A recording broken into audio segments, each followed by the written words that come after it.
Hello and welcome to our review of episode 3 in season 2 of House of the Dragon from HBO. This episode is written by David Hancock and directed by Geta Vasant Patel, and it is called The Burning Mill. And this one pretty much, I would say, is yet another kind of calm before the storm. And frankly, I'm getting a little concerned here because my overall opinion of this episode is not as good as the previous two. In fact, towards the end, there's a scene between Alicent and Rhaenyra, which I personally didn't really like. It's not in the book. Now, the book is very broad. It's more just telling what happened rather than individual character scenes and stories. So, I get it where you have to kind of make additional content and, here's what was happening behind the scenes and maybe this could have happened, maybe that could have happened.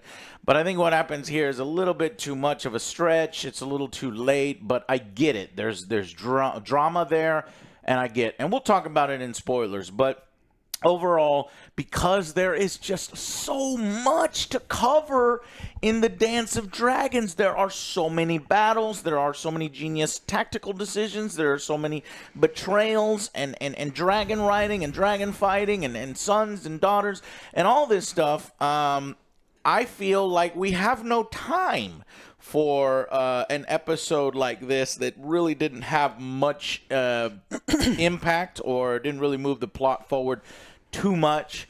And I think we could have moved some of the events that are about to occur into this one. Now, maybe there's some budgetary constraints because this one was supposed to feature the Battle of the Burning Mill between the Brackens and the Blackwoods. I mean, the episode is called The Battle of the Burning Mill. And instead, we just see the aftermath. You don't actually get to see the battle. So that might be the budget. And it kind of sucks. It makes it seem like it's the kingdom is tearing itself apart, and they kind of just hate each other. And this was bound to happen. They're just using what's going on as a excuse to fight each other. But again, in the books, this is a military decision, a workup, and forces building, and then a battle. So to kind of change that around. A lot of the events they've already changed around. In fact, I had referenced previously that Daemon Targaryen had done some opening moves in the war that really make him seem like a badass. And oh wow, Team Black is really kicking ass.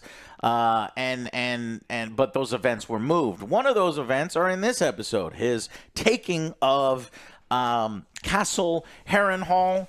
And while ultimately I did like it, I felt like it could have been a little more, a little better. So that's my opinion. I still think it's a great episode. There's still some great character moments. There's political intrigue. Lord Larys, the Master of Whisperers, is kind of moving things behind the scenes and convincing people to do his will. As the power vacuum is gone after Otto Hightower leaves, and then we get set into motion into the battles. Christian Cole is moving on out, and he is going to take personal command of a particular upcoming battle, and so that is getting us there. But I felt like there wasn't enough here to make it one of the stronger episodes. That's just my opinion. What do you guys think? I agree with that statement. I liked it, but again, this is just like they're preparing for war, a lot of setup, but we already had that last episode. This one was just a lot of talking, and I was honestly hoping to see more action because the last trailer, I thought Damien was going to try to take it over. Mm-hmm. It was not what I expected. And then the beginning, I was like, okay, let's fight. Oh, okay, not what I expected. No action at all. More setup, more preparation. But it's still a good watch. Mm-hmm. But I'm like, okay, next episode, you got to ramp it up. Yeah, we got to ramp it up soon. And this, I think we touched on this a little House of the Dragon season 1 2 years ago whenever we filmed that I was, lamenting how could they do all the different battles that are involved. They can't. They're going to have to, delete some of them or show the aftermath of some of them, and they're just going to pick and choose the ones they want to focus on. But I'm now, after seeing this, I'm worried, or at least have it in my head, that they won't pick enough of them to be satisfying. But we'll see. Yeah, I may agree with you guys. There's some scenes that I really like. The whole almost like haunted castle.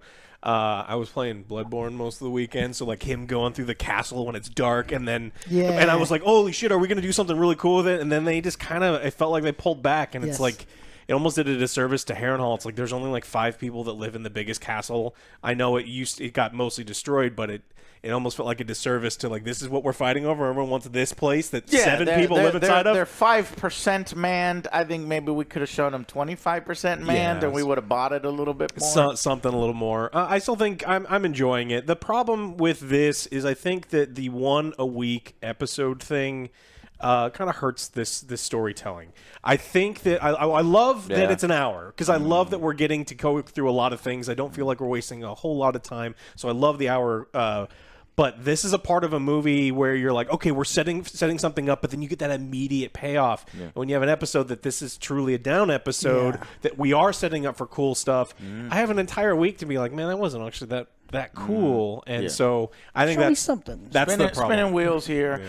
Some of these episodes feel necessary in order to make later the events more have more gravity, but definitely a middle section that's featured as a satisfying morsel this week, but not too satisfying. Yeah, I would rather them release 3 episode segments. Plan for it to be set up in 3 episode segments. Ooh, I like 3 episodes. Space them out further along, and so it's like I'm digesting it as like a 3-hour movie. If I want to, I can do it once a week if I want to. But I actually get to. Yeah, but they do 8 episodes? So extend the season to 12 episodes. They should be doing 10, at least 9 or 10 sections. Episodes anyway. So I think that the format is hurting the show, because this does feel kind of like a down episode, and we kind of had some down ones. And I no doubt that we're building up to something crazy with tons of dragons later. It doesn't feel great going like, all right, well, that was okay. It might just be this one, right? Yeah. But it makes me wonder whether, in 5-10 years we'll have a release schedule different. Amazon likes to dump them all at once. Sometimes Amazon will dump, 3 and then individual. Sometimes they release weekly. It's like, all right, man, we got to settle on one. And if we had to settle on one, I'd settle on that one. 3 episode chunks. Yeah. And that way you are stringing along people. There's some, but, of course, the corporations want to string along every week. And they don't care if there's one slightly down episode, because they know that you'll be back. Will they? The viewership is down for House of the Dragon Season 2 and episode to episode. So I'm wondering if people are just going to fall off right here, in Episode 3. I hope not, because now, granted, the good news is that House of the Dragon Season 3 has already been confirmed and will be happening. So we don't need to worry about that. However, if this continues to do a downward trend, then they might change the way season 3 goes along. Yeah. Maybe wrap it up in season 3. I don't know. I have some predictions that I'll share with you guys. I'll just do it now. No spoilers on how I think season 2 is going, or where it will end. If it ends with that setup at the very end. Do you remember that first episode where he goes to visit the Starks and he's like, I'll send you my oldest people. And he's like, really? And he's like, they're good fighters. And he's like, all right. I hope that it ends with those fighters showing up. So I think that's where season 2 is going to end. Those fighters are going to show up in a pivotal battle. And then I think with the events on where that is and the actual timeline of when these battles, I think that's a good moment to kind of end that season and then have this new phase in season 3. But with how this episode went, I'm like, oh shit, man, we ain't even getting to that. We're gonna do maybe 1 or 2 major character dragon battles, and then that's it. When we should get more. So we'll see. I want more. I want more. Yeah. I mean, you set this up last season. It's like, oh, we're going to war, and we got how many dragons you got? How many dragons you got? Okay, let's this see. One's like, we're going to war. It's like, yeah, you said that. Yeah, we're going to war. We're going to war. We're still going to war. Yeah. Okay, Colton, get your fucking ass in that war now. All right. He has such a good haircut. Don't you just love his new fucking I like how he keeps fucking changing his looks. Yeah. And it's like, I love to hate him, and I want him to die. So we'll see. He's trying to get Alicent's attention, all right? He's like, He's got new dude. New dude. Give me your booby cloth. I got a bowl cut. He did not get her attention, and I don't know. I mean, He's I think pissing the her off. show plays up their relationship more than it was at all in the books. So it's interesting how she changes her attitude towards him. And do you think it's just because they're in public, or do you think that, well, now that you're the hand of the king, fuck you, this is my dad's position, and I don't like you no more? I don't know. See, that's not satisfying to me. We just saw them be like, and they can't help themselves, and then the next scene is like they don't like each other no more. Well, you got to expand on that. You got to give me a scene or two. It's a love and hate relationship, right? But no, he's gone. I mean, he just sallied forth. Yeah. So he's going to have to win all of his battles to come back. All righty, here we go. Let's go with a final verdict on episode 3. Let's make it a shorter one. 7 for me. I like there were some cool moments. The witch at the castle was pretty interesting. Yeah, that was when she was weird. talking I like Daemon. that. Yeah, okay. Yeah, I like that. And at the it wasn't very end when Aegon walked in on Aemon. Oh, Jesus. was like, I what got the to say, Joe, I'm giving this episode a -1 because the cock to tit ratio I didn't know that was not gonna happen. There's too many what is dicks, going on? not enough tits. Too many dicks on the dance floor. Too many dicks on the dance floor. Come on, Game of Thrones. In fact, some of your most highly there was rated a episodes boobie, or right? watched Her episodes boob was out. were the nudity ones with a lot of boobies and sexy women's. Now I get it. There's an audience for the dicks, but you got to throw your main audience a bone here from time to time. Oh, they did. Yeah. Yeah, Bam. this is the wrong bone. Oh. But yeah, this is like the final plans. Now it's go time. Yeah. So I'm looking forward to the next It's one. go time. And It's you know go what? time. I think shit, now I'm forgetting the episode 4 teaser. I think it is go time. Okay. It looked. Oh, I don't watch like any of it. those. I want to Yeah, know. like Yeah, again. I've scanned forward. I watched the inside the episode that's after, and before that one is a little teaser for episode 4. It looks like it's go time in episode 4, and it couldn't come soon enough. If it's a nut, I'm gonna be mad. We're gonna get in. I'm gonna I need rate some low. action, some fighting, and I we'll thought see. this was going to be it, like a little bit, but Right. no, just aftermath, and then him walking in. I was like, oh, It could have been if they had distributed, maybe if they had a better budget, or if the directors felt, well, yeah, a little bit of this battle might be good to show, but they said, nah, let's go. The Brackenwoods and the Black, that doesn't matter. No. But honestly, they've been teasing at those two fighting for the whole wanna see in it, season though. 1. There Yeah, was, show it. in fact, at court one time, one guy draws a sword and fights the other dude, and then there was another time that they're just as she's like in control. I think it was, I forget. Anyways, moving on. This is either for me a 4 or a 7. And if I'm going to give them the benefit of the doubt, no, I'll say a 6, a 4 or a 6. And the reason I say that is if this is an episode that's truly building up into something crazy, and that it's worth it in the end, then I think that this is an above average episode, and I like the Harrenhal stuff, even though it was short and it felt a little muted. I like some of the stuff that they're building up. I mean, the lady giving him a close-up blowjob to a dildo is kind of a weird thing to throw in randomly. Like, that was real bad. Yeah, it's like, what are you doing? But they set up that the scene is important because it sets up a rift between Aemon and Aegon again, and I think that's an interesting thing that I hope that we play into. So there are some things that are building here. He's publicly embarrassing in the worst possible way and hit him like that's the only person that's like this matronly, motherly character to him, and so lots of important stuff. I think that the two actresses did a really good job in the scene where they're praying. All the setup is kind of weird that apparently anyone could just sneak in at all time and just we can cut off the head of a baby with no problem. You can get right next to the queen. Like there's no security anywhere. Security should have been a lot tighter. Yeah, so it's like it's kind of a silly thing that anyone can get in and out of either castle, kind of willy-nilly. Yeah.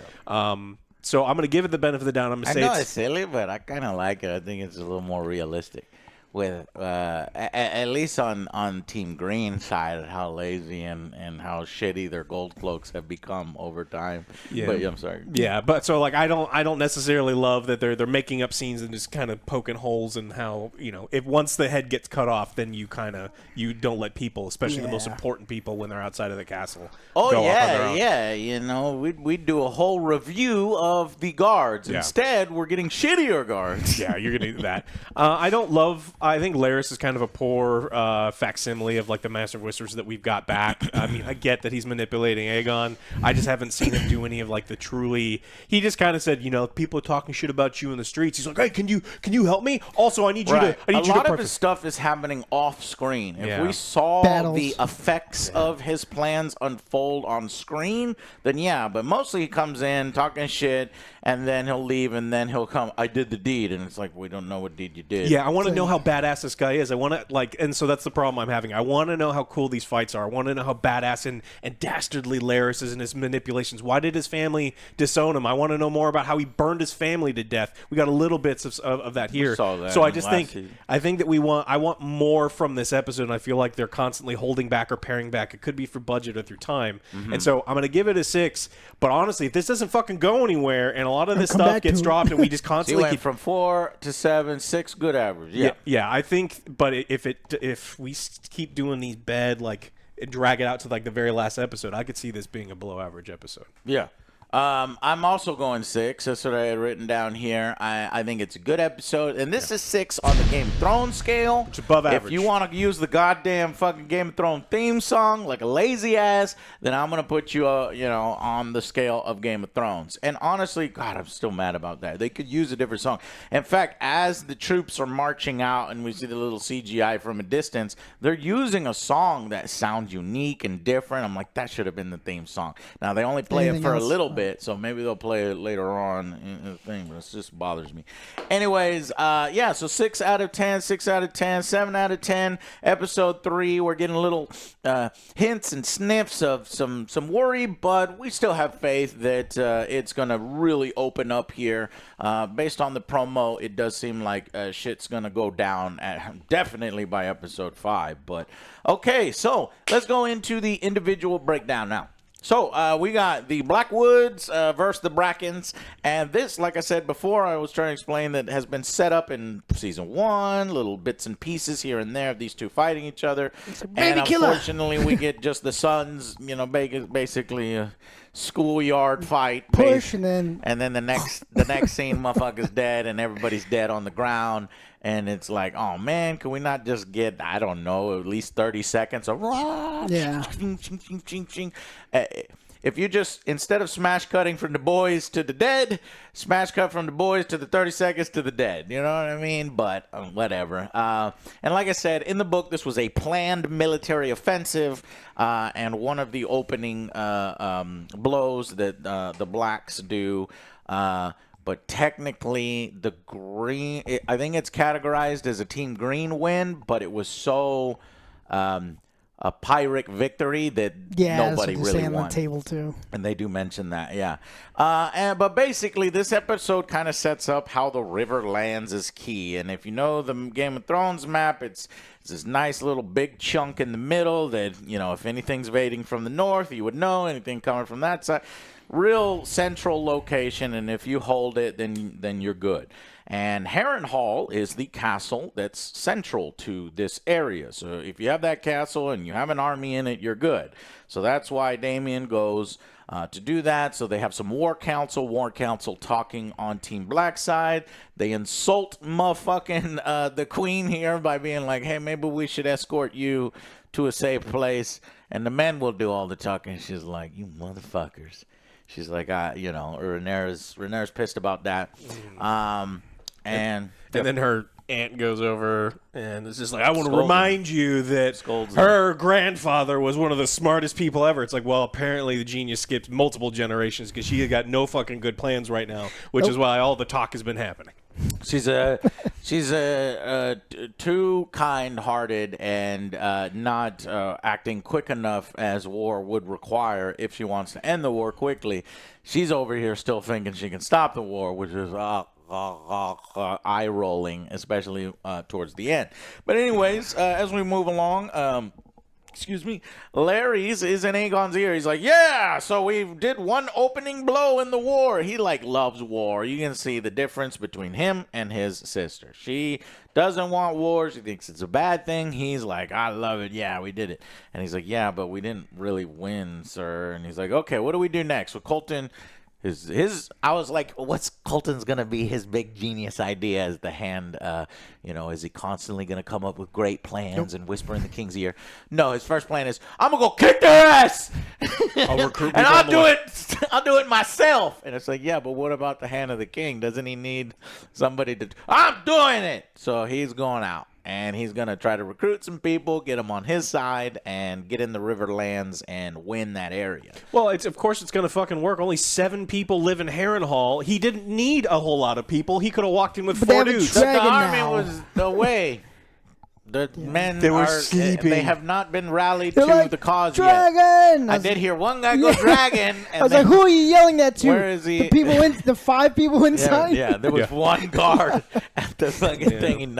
And Damien punches this dude out, and it's over. But the funny thing is that he wanted it. Okay, this is the uncle, a great uncle of Larry's. He doesn't like Larry's. He believes that he's a kinslayer, and that fire that we've seen before was set by the Master of Whispers. And he's like, fuck this guy. I want to be with you. I'm on your side. And he's like, he poisoned this. No. But before that, we get the Colton scene where he's going to war. Alicent's brother shows up, and this is a douchebag. He doesn't take war too serious. It took him 3 months, I think he said, of riding from Hightower area over here to the King's Landing. Then he brings a power fast travel. What are you doing? That's probably too long about how distance, but we're going to start to play around with distance later when Rhaenyra goes to fucking King's Landing. Do you know how far Dragonstone is from King's Landing? She took a dragon and then just I'm like, quick. don't remind me of the final seasons of Game of Thrones. I was like, that was quick. It's like, I'm going over there tomorrow. Did you go on your dragon? If you went on your dragon, I don't think people would. I don't think that's very conspicuous. Don't you find that suspicious? She can get on her dragon, but I'm pretty sure she didn't use it. Anyway, so he goes to war, and he's like, hey, can I have your fucking booby napkin? And she gives him his booby napkin, but it seems like she doesn't have any feelings for him, or at least is not really showing it. You have to wait to get behind closed doors, and then she'll slap him a bit, and she'll get all hot bothered. Yeah, maybe. But I don't know if there's time for that, because now we march off to war, essentially.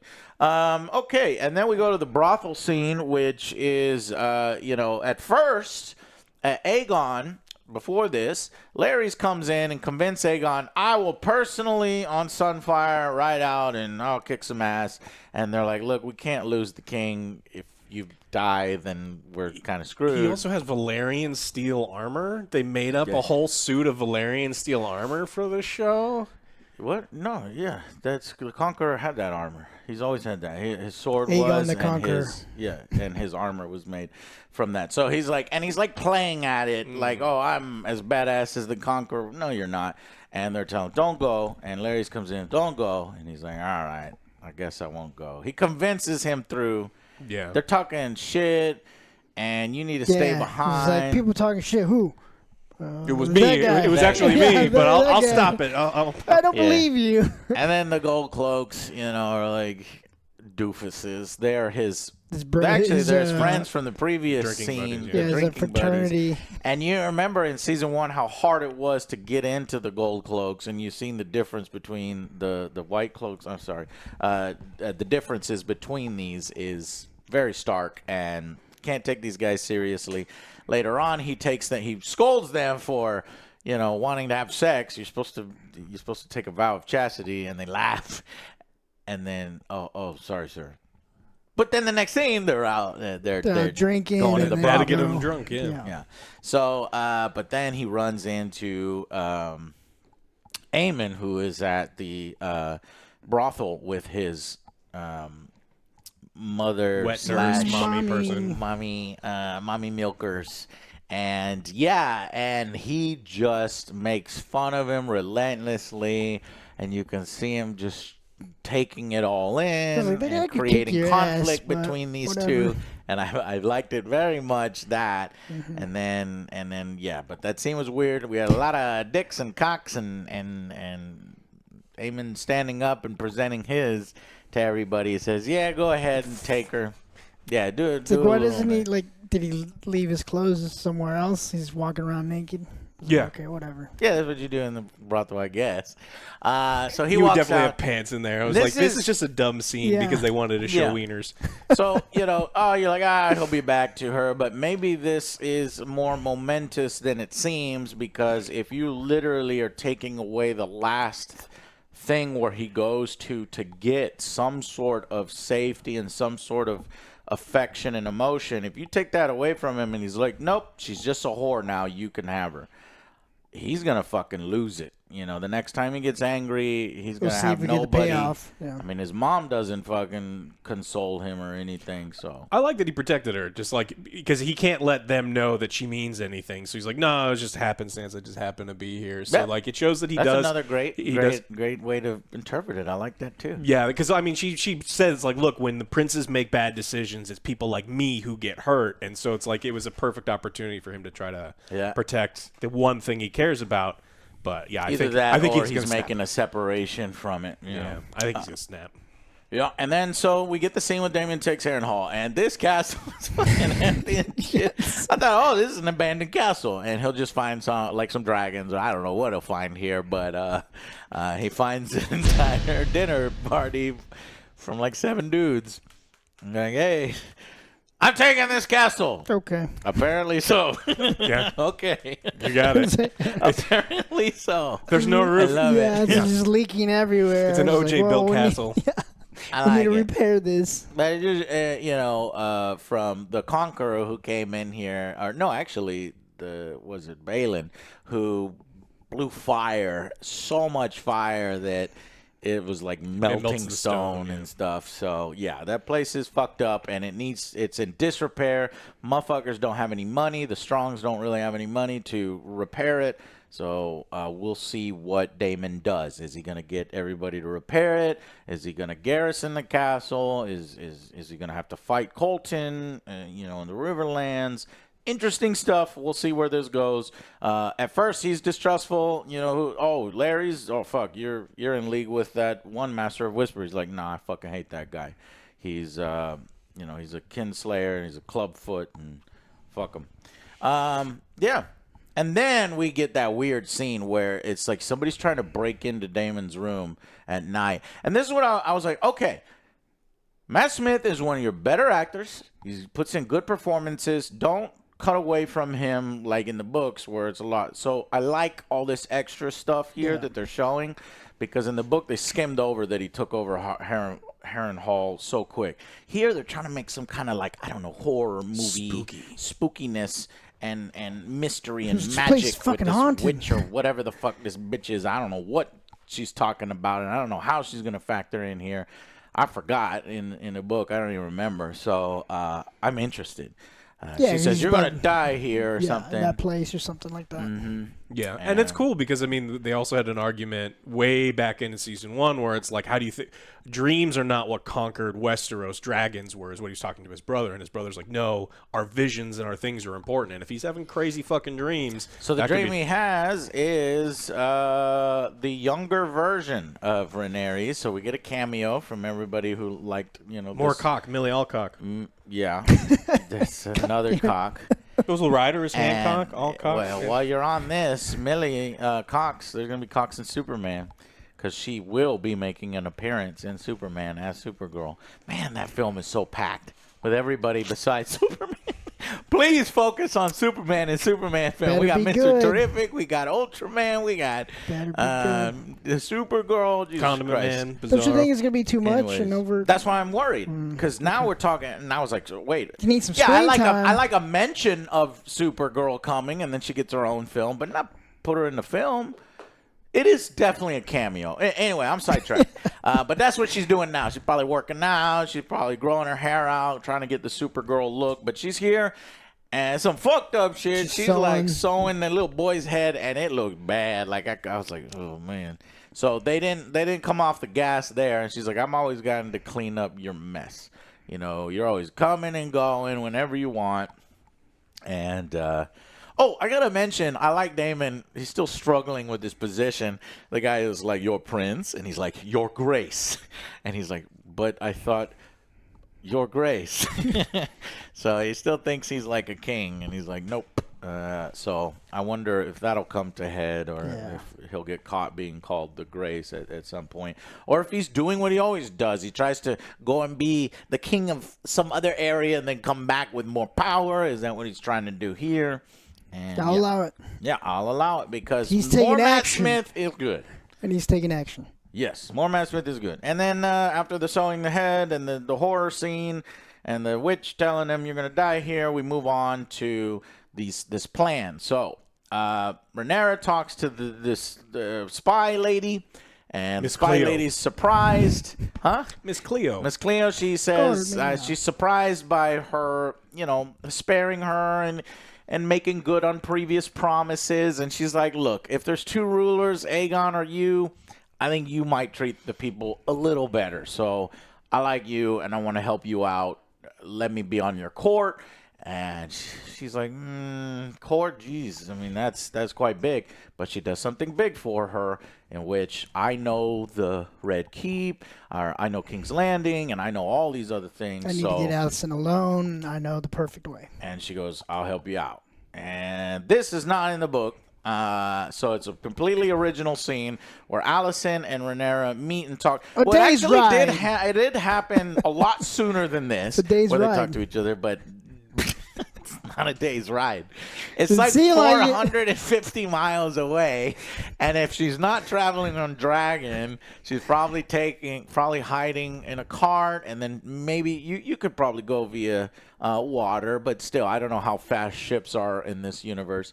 But it's like, bro, we're in the middle of, the armies are marching, and all of a sudden we're taking a week here to go from one place to another to try to stop a war that has no chance of being stopped, and it's just dumb as fuck. So it comes off more as pure stupidity, because unlike Aegon, who had pure stupidity and wanted to ride a dragon into the very first battle to maybe get killed, Rhaenyra actually goes and is completely exposed. If any fucking person noticed her, Team Black, it's over. Because if she dies and she's arrested and killed or whatever, then it's over. All so that she can say, Alicent stopped the war. But at this point, Alicent has no power. But I get it. That's what they're saying. And I understand. And it's like, it's too late. And it doesn't make sense in this. And we do get, honestly, a good scene between these two actresses. They sell it, they take their lines, and they do it appropriately. And while I like it, I just don't think that it makes a whole lot of sense. And we could have had a battle here instead. We could have had something else instead. The whole meeting could have been an email. Email, apparently. But yeah, so she basically shows up and says, we have to stop this. Every day of his life he wanted me to rule, and he's like, no, right before he died, he told me about Aegon. He changed his mind. It's like, you dumb bitch. But, Rhaenyra is actually good-hearted, and she's you could see it in her face that she's considering, oh, shit, well, maybe he did, but no, he didn't. But maybe he did. And then Alicent let slip that the Aegon the Conqueror, like, I told you about King, the king that was promised. She didn't say Conqueror, it's the king that was promised. And she's like, wait a minute. He told you about the Song of Fire and Ice, and she's confused, and so she explains it, and you can see it in Alicent's face that it's like, oh shit, I might have made a huge mistake. But it's so cool that look on her, it's like fleeting. It only happens for like 1 or 2 seconds, and then like, she is in resolve that it is no.